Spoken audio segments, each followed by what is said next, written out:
자, 오늘도 리포트 뚜껑 열어보는 시간 돌아왔습니다. 오늘 리포트는 과연 또 어떤 리포트일 것이며 또 시장에는 어떻게 반영이 될까요? 오늘도 리포트 뚜껑 열어보니 정서연 아나운서 함께합니다. 어서 오세요. 안녕하세요. 네, 반갑습니다. 자, 오늘 리포트 세 가지 역시나 준비했는데요. 첫 번째 리포트부터 뚜껑 열어볼까요? 네, 첫 번째, 지금 시장에서 뜨거운 관심 받고 있는 네오위즈 뚜껑 열어보도록 하겠습니다. 피해 거짓, 글로벌 흥행 조짐이라는 신작에 대한 기대감 제목으로 나왔고요. 목표가 상향 조정 43만 원이 나왔습니다. 4만 3천 원이 나왔습니다. 제 마음의 목표값이 나왔네요. 네, 사실 3만 원 선까지 네오위즈가 올라가길 바라면서 현재 주가는 어느 정도까지 올랐는지 보도록 하겠습니다. 장 초반만 하더라도 상승폭이 한 3, 4%였는데요. 지금은 더 커졌습니다. 7% 넘게 오른 35,450원 기록이 되고 있습니다. 자, 투자 포인트 하나씩 확인해 볼까요? 네, 일단 네오위즈는 지난 23일에 독일에서 열린 이 게임스컴 2022 전야제를 통해 피해 거짓 신규 트레일러 영상을 공개했습니다. 먼저 네오위즈의 야심작 피해 거짓을 소개를 해드리면요.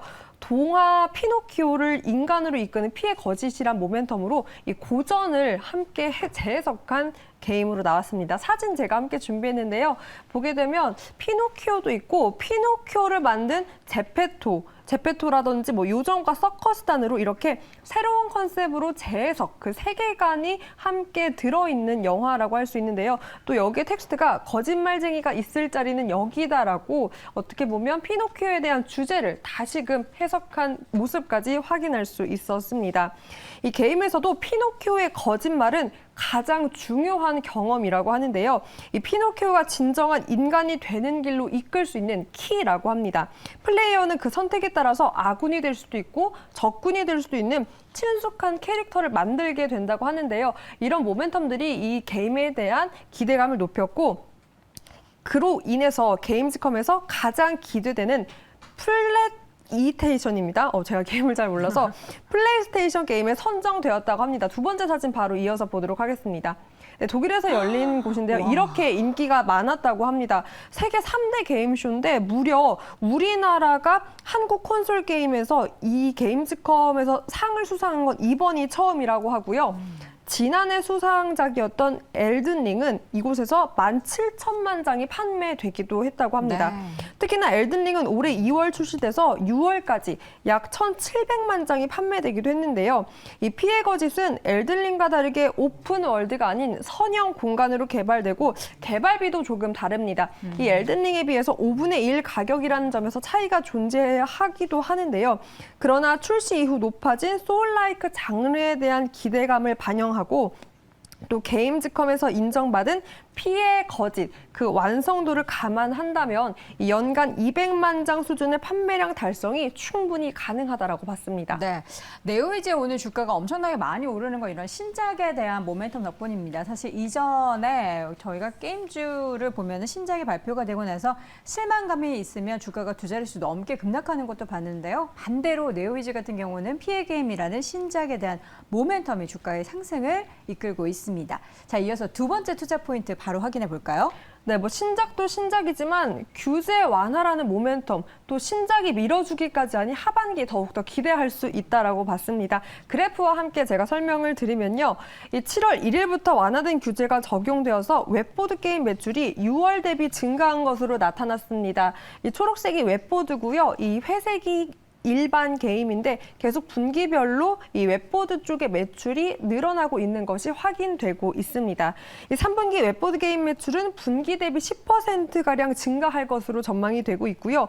특히나 고마진 웹보드 게임 매출 증가로 안정적인 영업이익 성장 가능하다라고 해석했습니다. 네, 여러 가지 기대가 되는 모멘텀이 있는 종목입니다. 네오위즈. 일단 현재 주가가 어느 정도 수준인지 볼 텐데요. 오늘장 반등을 하고는 있습니다. 주가 상황이 어느 정도 수준으로 좀 그동안 올랐는지 보자면요. 와, 추세적으로 계속해서 오르는 모습을 보이곤 있죠. 그런데 주가 차트를 조금 좁게 보도록 할게요. 목표가 4만 원대 제시한 게 어느 정도 수준인지를 보자면요. 지난 2021년 8월이었습니다. 우리 정선 아나운서 위에 보면은 주가의 상황이 여기 있습니다. 예, 고기에서 기록했던 것보다 그 이전에도 주가가 조금 더 올랐던 흐름이 있었는데 그 구간을 좀 보는 것 같습니다. 제가 찾았던 데가 여기였어요. 네, 44,000원 구간. 예, 8월 달 주가의 상승세 보였던 그 정도 수준까지 올라갈 수 있는 기대감 과연 피해 게임으로 달성할 수 있을지 여부 확인해 보도록 하겠습니다. 첫 번째 종목 내의지 확인해 봤고요. 두 번째 리포트는 뭘까요? 네, 두 번째는 인선 ENT 뚜껑 열어보도록 하겠습니다. 네. 다시 한번 주목받을 시점이라는 제목으로 나왔고요. NH투자증권 백준기 연구원의 보고서입니다. 목표가로는 15,000원을 제시했습니다. 네, 인선 ENT가 주목받았던 때가 있었거든요. 코로나 팬데믹이 심했을 때 쓰레기 너무 많이 나올 것이다. 이와 함께 관련된 폐기물 관련된 종목들이 올랐을 때 주가가 굉장히 좋았는데요. 다시금 주목을 받을 시점이 될지 현재 주가부터 보도록 하겠습니다. 오늘장 주가 1.96% 오른 9,890원 기록이 되고 있습니다. 투자 포인트 첫 번째는 뭘까요? 네, 일단 상반기 실적은 부진했으나 하반기 다양한 모멘텀이 있으니 기대해보자라는 것이었습니다. 22년 2분기는 양호한 건폐 처리 단가에도 불구하고 이 매립 단가 회복이 늦어지면서 다소 저조했습니다. 어떤 포인트로 하반기 기대해볼 수 있는지 세 가지로 제시를 했는데요. 먼저 합병 자회사 소각 매출을 반영할 예정이라는 것이었습니다. 이 해당 시설이 23년부터 운영된다면 연간 영업이익이 40억 원 이상 증가할 것이라고 봤고요. 두 번째 포인트는 바로 정책 수혜감이었습니다. 최근 신정부 최대 공약 중 하나죠. 이 270만 호 주택 공급 정책 수혜를 볼 수 있다라는 건데요. 특히나 재건축 재개발의 경우 신규 주택공사 대비 철거 폐기물 양이 압도적이라고 합니다. 이렇기 때문에 동사와 같은 건설 폐기물 처리 업체의 직접적 수혜가 예상된다라는 포인트였습니다. 네. 세 번째 포인트는 건폐 처리 단가 지속 상승 중이라는 것이었는데요. 이 단가 측면에서 처리 단가는 지속 상승하고 있고 또 매립 단가는 하반기 하락 추세가 멈출 전망이기 때문에 이 세 가지 포인트로 하반기 기대해도 좋다라고 분석을 했습니다. 네, 일반적인 우리가 쓰레기 버리는 거 외에도 굉장히 다양한 분야에서 쓰레기가 나오는데요. 이제는 쓰레기 버리는데 돈을 내야 하는 그쵸. 그 수준이 굉장히 많이 올라가고 있습니다. 그에 따른 수혜를 받을 수 있는 기업이 바로 인선 ENT다라는 건데 두 번째 투자 포인트 보면은 이래서 매출이 올라갈 수밖에 없구나라는 걸 확인해 볼 수 있을 것 같아요. 네, 맞습니다. 먼저 동사는 현재 이 인선 모터스를 통해 정부의 폐배터리 보관 서비스를 이렇게 제공 중이라고 합니다. 해당 산업 규모가 성장할수록 이 동사의 외형 성장도 기대해 볼 수 있다라는 거고요. 두 번째 포인트, 이 전기차 폐배터리 재활용 시장에 대한 성장이었습니다. 그래프를 제가 함께 준비를 했는데요. 이 폐배터리 재활용 시장의 성장성이 도와줄 것이라고 한 것이었습니다. 35년, 40년, 물론 먼 미래지만 계속해서 월등한 증가세를 보이고 있습니다. 이 안에서 밸류체인 역할 증대 기대감이 커지고 있기 때문에 향후에 대한 모멘텀, 장기적으로 봤을 때도 좋다라고 분석을 한 것 같습니다. 네, 우리가 미래 산업을 확인해 봤을 때 이런 폐기물, 쓰레기 관련해서는 우리가 어떻게든 재활용해서 이런 자원을 어떻게 활용하는지가 굉장히 중요할 텐데 관련한 모멘텀도 장기적으로 생각할 수 있는 기업인 것 같습니다. 주가의 최근 움직임을 보면요. 기관의 수급이 좀 유입되고 있습니다. 주가 차트 보도록 할게요. 기관의 수급이 단기적으로 유입되면서 반등세를 보이고는 있는데요. 목표 주가가 15,000원인데 그 가격을 딱 찍었던 해가 있었습니다. 2021년 4월이었는데 주가 차트를 조금 좁혀서 보면 확인할 수 있는 가격대 가장 고점, 최근 고점이었던 15,000원 보이시죠? 4월 14일에 기록했었던 그 가격을 보고 있는데요. 현재 주가 대비해서 얼마나 더 올라가는지 그 폭은 그렇게 사실 크지 않습니다. 관련한 주가의 움직임 앞으로 기대해 보시기 바랍니다.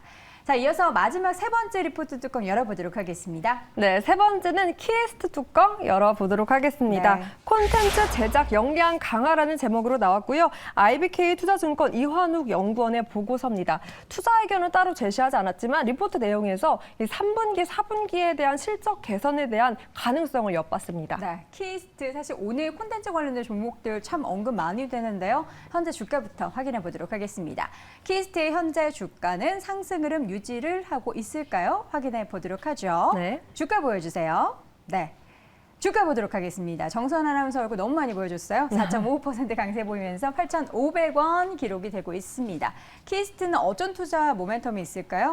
네, 일단 배우 매니지먼트 회사로 많이 알고 계셨을 텐데요. 종합 엔터테인먼트 회사입니다. 매니지먼트뿐만이 아니라 이 K 콘텐츠 수요 확대에 맞춰 제작 역량도 강화하고 있는 회사인데요. 그래프를 제가 한번 준비를 해봤습니다. 현재 사업 부문은 콘텐츠 제작과 매니지먼트 부분으로 구분이 되고 있는데요. 매출 비중은 각각 60%대, 40%대 가까운 비중을 차지하고 있습니다. 그럼 도대체 어떤 콘텐츠를 제작하고 있는가 체크해 볼 텐데요. 그림으로 한번 살펴보도록 하겠습니다. 일단 저희가 또 알고 있는 밥 잘 사주는 예쁜 누나 이 제작도 참여를 했고요. 보이스3, 뭐 밤을 걷는 선비부터 하이에나, 보건교사 아는 형 등 이렇게 총 12작품에 달하는 작품 제작에 참여를 했습니다. 또 여기에 글로벌 OTT 플랫폼까지 다각화되고 있다고 하고요. 두 번째 사진 바로 또 보도록 하겠습니다. 네, 역시나 함께 소속되어 있는 연예인인데요. 뭐 김동우, 김서영, 고화성 등 인지도가 높은 다수의 소속 배우 포트폴리오를 보유하고 있기 때문에 향후 콘텐츠 제작 수요 증가에 따른 시너지 효과까지 기대할 수 있다고 본 겁니다. 네. 매니지먼트보다는 이제 콘텐츠 관련해서 매출 비중이 훨씬 더 높다라는 건 콘텐츠 관련한 기대감이 있다라는 것 같은데 어떠한 뭐 새로운 신작이 나옵니까? 맞습니다. 신작에 대한 모멘텀이 빵빵하다라고 보고서에서 확인이 됐고요. 2분기부터 반영된 이 작품 별들에게 물어봐에 기인한 큰 폭의 외양 성장을 달성은 했습니다. 하지만 제작 마진은 내년도 방영 시점부터 인식될 예정이라 다소 영업 손실에 대해서 저조하게 나왔는데요. 하반기는 이를 만회할 수 있다라고 봤습니다. 그 포인트 한번 짚어보도록 하겠습니다. 일단 외형과 수익성 모두 뚜렷한 개선을 볼 수 있는 이유, 이 4분기 실적으로 반영될 후반기 작품이었는데요.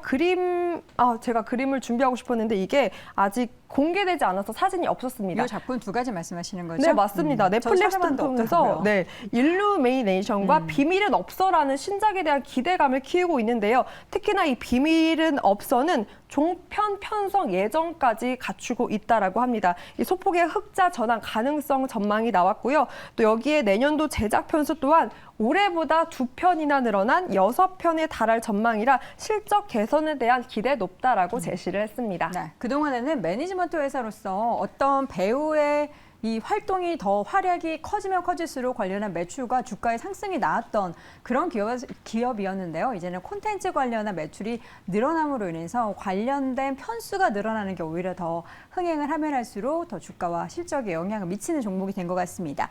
키스트의 주가를 보면요. 굉장히 오랜 기간 박스권에 놓여 있었는데 그 박스권도 아쉽게도 하단으로 좀 밀려나는 움직임이 보였습니다. 지금 주가 상황은 굉장히 저점 부근에 놓여 있는 상황이고요. 주가가 반등을 하기는 하지만 여전히 8,500원 굉장히 바닥권 수준에 있다는 점, 앞으로 콘텐츠 관련된 흥행 그리고 주가가 얼마나 올라갈 수 있을지 함께 확인해 보도록 하겠습니다.